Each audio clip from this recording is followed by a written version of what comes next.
Lots of cars, lots of pedestrians, lots of accidents. Pedestrian vehicle collisions have risen by 10% a year over the last 3 years in Fredericton. City Council wants to reduce these numbers. Now, a proposal to ban right turns on red lights is in the works. Although the goal is to improve public safety, the public is unsure.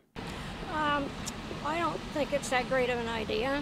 If people would stay more alert when they're driving, and also pedestrians be more alert too, watching both ways before they cross the street shouldn't be a problem.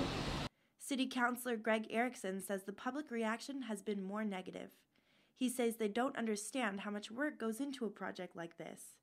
Knowledge must always come before judgment. Given the information that people had, I think people were initially quite shocked and outraged and didn't understand the value of doing something like that. The proposal is currently in the engineering phase, the first phase of 3. There is still a public education and enforcement phase that must be looked into before the project can be approved by council. Some people say as long as drivers stay cautious, there's no need for new proposals. I think they should keep it that way. I think they should always have a turn on a red light, but you just need to be a more careful driver. But I think those inattentive drivers are already there, and I don't know if that's going to make much of a difference for them, except maybe even causing more problems, because they're not going to be attentive to that either. But it's not always the drivers at fault. Pedestrians make mistakes too. The goal of the proposal may be to improve pedestrian safety, but pedestrians must also work towards keeping drivers safe. Erickson says he's anxious to see the results.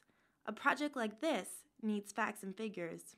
It's all too easy to just take the temperature of our constituents in a non-scientific way and make decisions, but sometimes you have to measure things and do the math before you really know what your options are. The proposal is still in the engineering phase. There's lots of work that needs to be done before it is implemented.